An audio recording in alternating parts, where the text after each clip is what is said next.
নমস্কার বন্ধুরা, বইচর্চায় সোমালির একটি নতুন পর্বে আপনাদের সবাইকে স্বাগত জানাই। নভেম্বর মাসে অনেকগুলো বই পড়লেও সবকটি নিয়ে তো একটি পর্বে আলোচনা করা সম্ভব নয়, তাই রিসেন্ট যে 3টি বই পড়েছি সেগুলো নিয়ে আজকের পর্বে আলোচনা করব। তার আগে বলি, আমি সোমালি, চ্যানেলটির নাম বইচর্চায় সোমালি। আমি এখানে বই নিয়ে কথাবার্তা বলে থাকি। যদি এখানে নতুন হন তাহলে বই চর্চায় সোমালি চ্যানেলটিকে সাবস্ক্রাইব করে আমাদের পাশে থাকার বিনীত অনুরোধ রইল। চলুন শুরু করি আজকের ভিডিও। বইয়ের জগৎ নতুন কিছু সৃষ্টি করার তাগিদ আমায় বড় আনন্দ দেয়। এই আনন্দেরই কিছুটা অংশ আপনাদের সঙ্গে ভাগ করে নেওয়াই বই চর্চার সোমালি চ্যানেলের মুখ্য উদ্দেশ্য।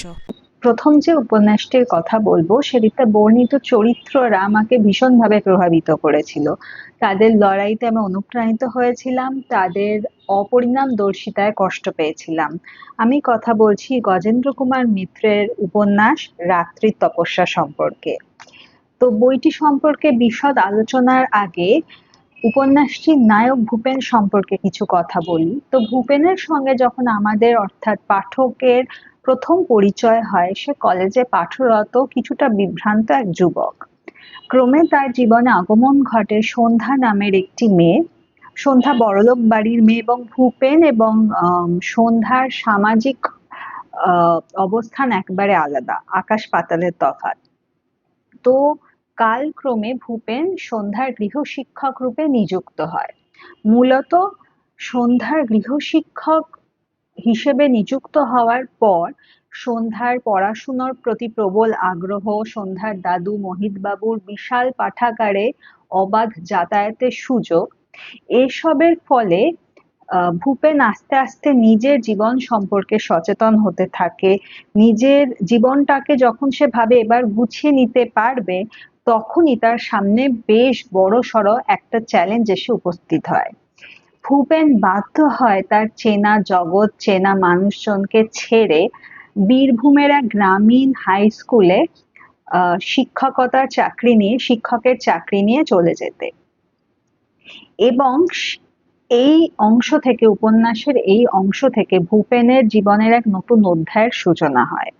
বিভিন্ন চরিত্ররা ভূপেনের জীবনের সঙ্গে এসে সংযোজিত হতে থাকে।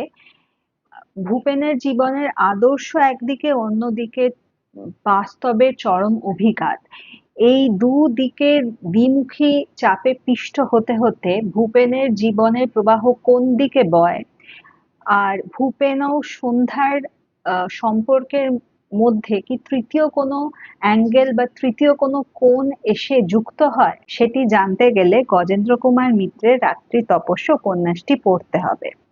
এই উপন্যাসটিতে জানেন তো অনেকগুলো বিষয় উপস্থাপিত হয়েছে। যেমন দেখানো হয়েছে যে দ্বিতীয় বিশ্বযুদ্ধের ডঙ্কায় বা বোমার আতঙ্কে কিভাবে সাধারণ গৃহস্থের জীবন ব্যাহত হচ্ছে। দেখানো হয়েছে যে মধ্যবিত্ত মানুষের সৎ চিন্তা ভাবনা কিভাবে এই যুদ্ধের বাজারে নিজের আখের গোছানোর চিন্তায় পর্যবসিত হচ্ছে, সেই দিকটি দেখানো হয়েছে। যে সম্পর্কের টানাপোড়েনে যুঝতে যুঝতে মানুষ কিভাবে নিঃশেষ হয়ে যায়। কিন্তু ব্যক্তিগতভাবে আমার এই উপন্যাসটির যে দিকটি ভালো লেগেছে সেটি হলো ছাত্র এবং শিক্ষকের যে দিকটি দেখানো হয়েছে। ভূপেন এমন একটি জায়গায় গিয়ে পড়ে চাকরি সূত্রে, যেখানকার মানুষজন শিক্ষার আলো থেকে দূরে রয়েছেন এবং সেখানকার ছাত্ররা যারা পড়াশুনো শিখতে আগ্রহী, তারা যাতে বিরুদ্ধ পরিবেশে থেকে তাদের মধ্যেকার সম্ভাবনা যাতে নষ্ট না হয় সেটি নিশ্চিত করতে ভূপেনের যে প্রয়াস, সেই বর্ণনাগুলো ভীষণ ইন্সপায়ারিং। এবার আসি গজেন্দ্র কুমার মিত্রের লেখনীর কথায়। আমার মনে হয় উনি ওনার লেখনীর মাধ্যমে ওনার সৃষ্ট চরিত্রদের মধ্যে প্রাণ প্রতিষ্ঠা করতে পারতেন। সেই জন্যই এতটা সহজ হতো পাঠকের পাঠকের পক্ষে সেই চরিত্রগুলোর সঙ্গে কানেক্ট করা, যেটি আমরা শ্যামা ট্রিলজির ক্ষেত্রেও দেখেছিলাম। সেই একই কথাই উপন্যাসের ক্ষেত্রেও খাটে। প্রচুর চরিত্র রয়েছে কিন্তু মূলত 3টি প্রধান চরিত্র, ভূপেন যার কথা আমি বললাম, সন্ধ্যা এবং কল্যাণী। কল্যাণী সম্পর্কে বিশদে আমি কিছু বলছি না, কেননা কল্যাণী সম্পর্কে কথা বলতে গেলে কাহিনীর অনেকটাই বলে দেওয়া হয়। তাই পাঠকের সঙ্গে কল্যাণীর এই উপন্যাসটি পড়তে গিয়ে আলাপ হবে, সেটিই ভালো। আহ তবুও বলবো যে দেখবেন কল্যাণীর একটা স্বকীয় ব্যাপার রয়েছে, তার চরিত্রে একটা স্বকীয় বৈশিষ্ট্য রয়েছে যেটি আপনার হৃদয়ে স্পর্শ করবে। এবার আসি সন্ধ্যার বিষয়। সন্ধ্যা চরিত্রটি মোটের ওপর আমার ভালোই লেগেছে, যদিও তার সমস্ত কাজকর্মের সঙ্গে আমি একমত হতে পারিনি। সে আলোচনায় পরে আসছি, আগে বলি ভালো কেন লেগেছে। কেননা যদিও সে বড়লোক বাড়ির মেয়ে, তবুও সে যা চেয়েছে জীবন তাকে তাই দিয়েছে তা কিন্তু নয়। তার ওপর তার আশেপাশের মানুষজন নিজেদের ইচ্ছে চাপিয়ে দিয়েছে, এবং সন্ধ্যা তার সমবয়সী ছেলে মেয়েদের সঙ্গে শিক্ষা গ্রহণ করার সুযোগ পায়নি। তার অন্তঃপুরে বেশিরভাগ সময় কেটেছে। তাই তার চরিত্রের মধ্যে আদর্শগত এবং বাস্তবধর্মিতা এই দুয়ের একটা দ্বন্দ্ব দেখা যায়। এবং প্রথমবার যখন আহ সন্ধ্যা নিজের জন্য জীবন থেকে কিছু চায় বা নিজের মতো করে তার জীবনটা বাঁচতে চায়, এমন একটা পথ বাছে যাতে শুধু সেই যে ভালো থাকবে তাই নয়, তার মতো অনেক মেয়ে যারা পড়াশুনো শিখতে চায় তারাও ভালো থাকবে, তার এই জার্নিটায় আমাদের মতো সাধারণ পাঠকও ভীষণভাবে আনন্দিত হয়। কিন্তু এখানেই একটা কিন্তু রয়েছে। সন্ধ্যা নিজের একটা স্বকীয় পথ বেছে নেবার পরেও পুনরায় যা হওয়ার নয় সেটি হওয়ানোর চেষ্টা করে, যেটির জন্য আমি বললাম যে আমি এই আম, চরিত্রটির সব কাজকর্মের সঙ্গে একমত হতে পারিনি। সেই কারণে এই রাত্রির তপস্যার উপন্যাসটি আমার খুব ভালো লাগলেও এই উপন্যাসটি ক্লাইম্যাক্সের সঙ্গে আমি একমত হতে পারিনি। তাই আমি আপনাদের বলবো যে সুযোগ পেলে অবশ্যই গজেন্দ্র কুমার মিত্রের রাত্রির তপস্যা উপন্যাসটি পড়বেন, কেননা এই উপন্যাসটিতে ভালো লাগার মতো, মনে রাখার মতো অনেক উপাদান রয়েছে, এবং পড়লে আপনারা বুঝতে পারবেন যে কেন আমি বলছি যে এই উপন্যাসটির শেষাংশটির সঙ্গে আমি একমত হতে পারিনি। শীতকালে বা শীত আসছে আসছে এরকম সময় আমার গোয়েন্দা গল্প বা রহস্যোপন্যাস পড়তে খুব ভালো লাগে। তাই আগামী বেশ কয়েকটি পর্বে আপনারা আমাকে গোয়েন্দা কাহিনী বা রহস্যোপন্যাস নিয়ে কথা বলতে দেখবেন।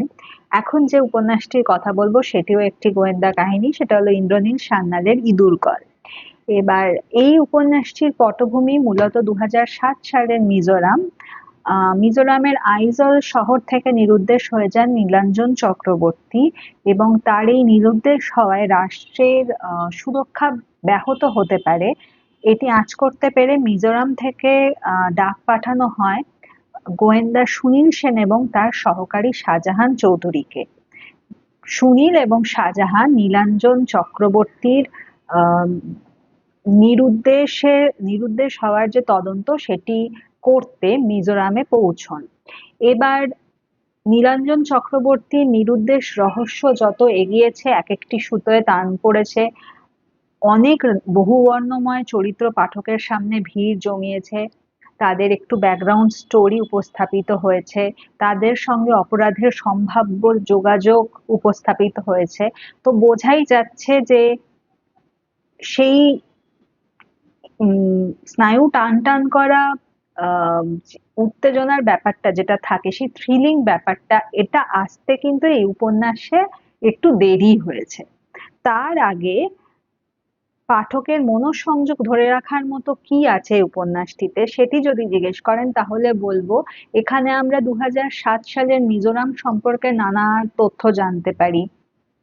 সেখানকার মানুষজনদের জীবন, তাদের সংগ্রাম, সেখানকার দুর্ভিক্ষের সঙ্গে ইঁদুরের যোগাযোগ, আহ স্থানীয় মানুষদের অনাহারে থাকা, তাদের আহ রাজনৈতিক অধিকার বুঝে নেওয়ার সংগ্রাম, সে সমস্ত দিকগুলি উপস্থাপিত হয়েছে। ইন শর্ট, 2007 সাল নাগাদ মিজোরামের আর্থ-সামাজিক পরিস্থিতি একটি গোয়েন্দা কাহিনীর মাধ্যমে তুলে ধরেছেন ইন্দ্রনীল সান্যার ইঁদুর কল উপন্যাসটিতে।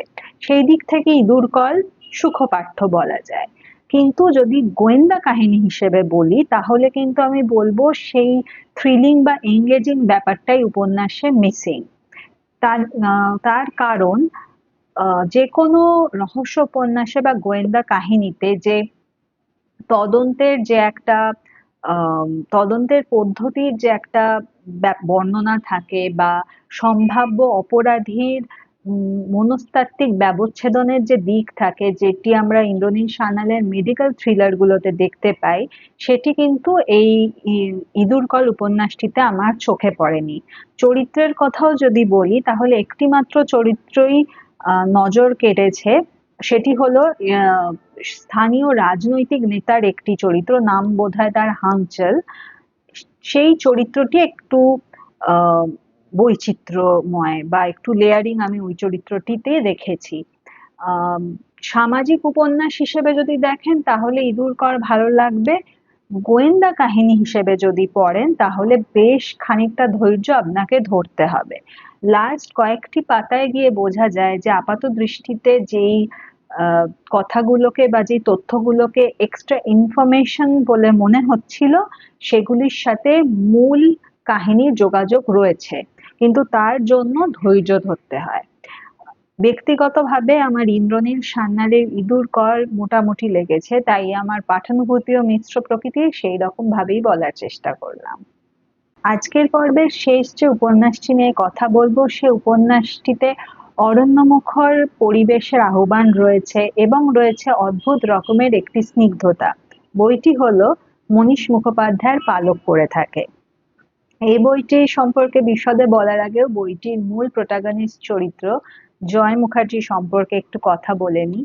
তো জয় মনে করে যে তাকে ঘিরে যে চরিত্ররা রয়েছে তারা বেশিরভাগই অন্তঃসার শূন্য। সেই তার জীবনের কোনো সম্পর্কেই সেভাবে আর ভালোবাসা বেঁচে নেই, একমাত্র তার সমস্ত আবেগ তার ছেলেকে ঘিরে।